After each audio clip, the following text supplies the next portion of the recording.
Let her go. Keep it simple, not a simp. So this is a reality show called Marriage Boot Camp, where they try to work out their differences or whatnot. I don't even watch the show. I just thought it was quite interesting to comment on this, that this man named Bado and his girlfriend, Tiara, if I'm pronouncing that right, you can tell I don't watch the show. I thought it was quite interesting how she throws an apple at his head, and eventually the man loses composure and he chokes her. All this could have been avoided if him being the man takes the head and cut her off. Also, what I like to add is she threw the apple first. She initiated the confrontation. Now, he was wrong for choking her, but he said he couldn't get his emotions. He was feeling some type of way for what happened earlier. That doesn't excuse what he did. He should have took the proper actions and basically get rid of her. If a woman's that toxic in your life, you don't need her around.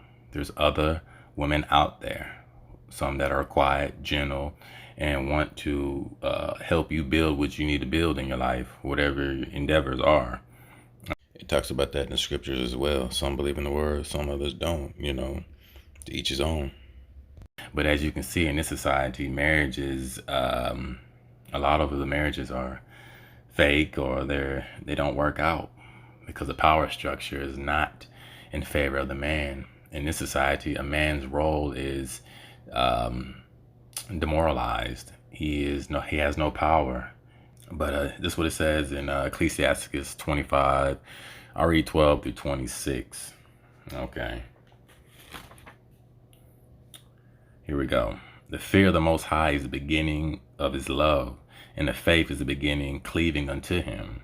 So that's the beginning, of knowledge, and the beginning of love of the Most High. Okay. 13. Give me any plague but the plague of the heart, and any wickedness but the wickedness of a woman, and any affliction but the afflictions from them that hate me, and any avenge but the revenge of thy enemies. There is no head above the head of the serpent, and there is no wrath above the wrath of an enemy. I'd rather dwell with a lion and a dragon than to keep house with a wicked woman. You see, that woman that you're beating, or that woman that's beating you, you have to come home to that every night. So be careful of the actions that you do towards your supposedly loved one. You never know what they're going to do. Everyone has a breaking point. Like I think a rapper said this: I ain't a killer, but don't push me. All right. 17. The wickedness of a woman changes her face and darketh her countenance like sackcloth. So all this different makeup, this eyeshadow, all this other stuff, it's all for something,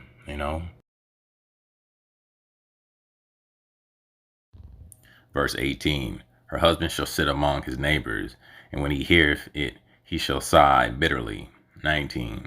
All wickedness is but little to the wickedness of a woman, that the portion of a sinner fall upon her. Verse 20. As the climbing up a sandy way is to the feet of the aged, so is a wife full of words to a quiet man. 21.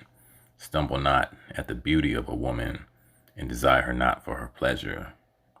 See, that's what we deal with today. Most men value a woman on her beauty, her outer appearance, not what's on the inside. And of course, with the makeup, the vanity, the selfies, it's all a show in a sense. Vanity, idol worship in a sense. When you have this woman who has millions of likes, thousands of likes, it's like they capture that person's essence, their soul, because they're allured by her beauty. 22. If a woman, if she maintaineth her husband, is full of anger, impudence, and much reproach. So the etymology for the word impudence is shamelessness, an impudent statement, or a trait of being rude, impertinent, inclined to take liberties. A woman's taking care of you, she's gonna feel some type of way, like she owns you, like she's your little boy. Don't want me here? So kick me out then. Oh, Pete, ain't nobody said nothing about kicking you out. Y'all in there, what you call it? Insinuating, acting like y'all don't want me here. Fuck it, I'll leave. You need to shut up. need to shut up. Well, you the one talking out loud, making all that noise. You call yourself back talking to me? Huh? You don't know how to act towards your man? You know, I mean, that's just facts. You can see it all around. Turn on the television. Money is God in this kingdom. A wicked woman abateth the courage, maketh a heavy accountant, and a wounded heart. A woman that will not comfort her husband in distress maketh weak hands and feeble knees. You see, a woman that won't stand by your side. We see this in our society as the divorce rate is at a rocket sky high. Women lead the statistical divorce initiation versus men. Women are opting to leave marriage and pursue happiness. Okay, but what is happiness? One's own self desires, a false illusion, dreams.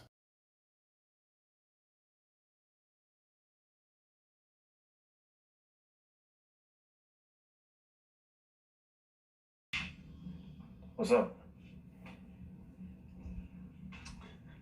I just feel like we need to talk.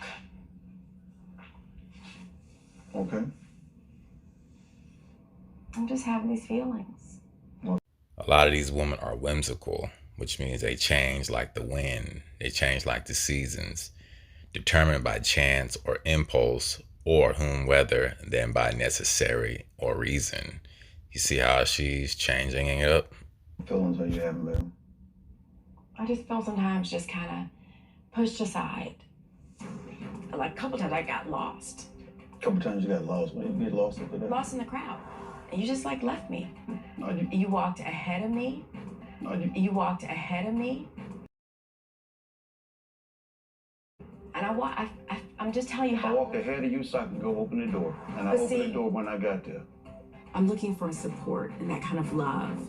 And so when I kind of get pushed aside, those little moments just kind of remind me that, okay, you're not getting it. You're not getting it. Let's just call it for what it is, a spade a spade. She's jealous. The secret to a happy marriage is, I don't know.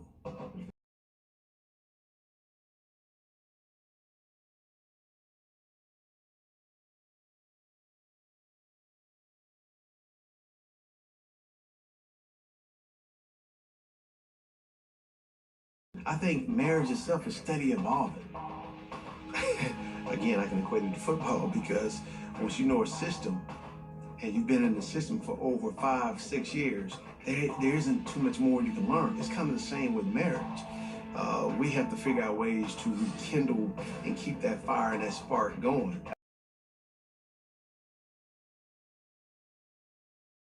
I even acknowledge you in the middle of the speech, at the end of the speech too. And I appreciated that. So at the end of the because day, what do we talk about in that regard? Damn if you do, damn if you don't. I'm sorry. I'm proud of you. I mean, congratulations. It doesn't feel like you're but proud of guess me because what? Well, obviously, No, I'm no, so it proud doesn't of feel you. like that. I mean, I just had a moment. I supported you. I smiled with you. I am happy for you, truly. I'm listening to you. I received everything you just said. But you debated it. Well, I hear you, and I work on some of the things that you just brought up to me. I would say I listen, and I try to make the corrections that are necessary for me to become better. I'm gonna probably break it down as simple as this. For men, it's probably a happy wife, happy life.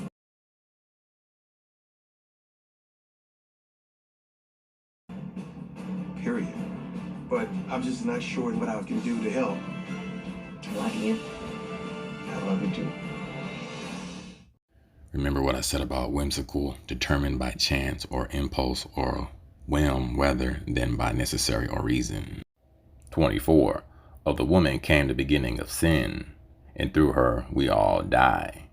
You see, when Eve took a bite of the apple, and you notice Adam followed his wife instead of following the Most High's instructions. That's a lot of men's downfall in this society. We follow the woman when really we should be following the Most High, the divine. You know, it's good to have a wife. It's good to cherish those types of relationships. But at the same time, if you have a woman and if you don't agree with her or she don't agree with you, then it's the end all be all. Because most women in this society have the leverage. They have the rules of engagement. So if you don't abide by their certain rules of engagement, they have options to leave you, take all your money, and go somewhere else. That's just the name of the game. 25. Give the woman no passage, neither a wicked woman liberty to gad abroad. So when you give a woman all these options, just like Lady Liberty in America, right? Liberty, freedom, and equality for all. See, when there's no structure, when there's just the wilderness in a sense, you can go wherever you can wander whatever you want to wander to, because there's no boundary, there's no box. So give a woman, a wicked woman, liberty to gad abroad. That liberty to do whatever she wants to do, as you can see in this society. 26. If she go not as thou wouldst have her, cut her off from thy flesh, and give her a bill of divorce, and let her go, like this brother should have did. You know what? You throwing apples, you toxic, you put your hands on me, you call me names. I ain't got to deal with this. Bye. Bye, Felicia. And you going about your life. No man get no heart attack, no seizure strokes, just different diseases because of the stress that a certain woman is putting on him. You ain't got time for that. Life's too short for arguments and senseless, fruitless arguments. Upon closing out, I like to say that he was actually fired from the show, from his actions. But, there was an outcry, rage. Why was he kicked off the show when she actually was throwing apples at his head and they didn't do nothing to her? But you see how these shows are based on drama. They're based on negativity. They wanted the ratings, and that's what they do. They don't care about if these two people are working out and having a happy relationship. No one wants to see that on television. People want to see drama. They want to see action. They want to see violence. And they want to see turmoil. That's television. That's programming. If you're programming that into your relationship unconsciously, then, you're in trouble. But peace and shalom. Hey, will you just let me explain? This is television. That's all it is. It's nothing to do with people. It's to do with the rating. It's nothing to do with people. It's to do with the rating. For 50 years, we've told them what to eat, what to drink, what to wear. For Christ's sake, Ben, don't you understand? Americans love television.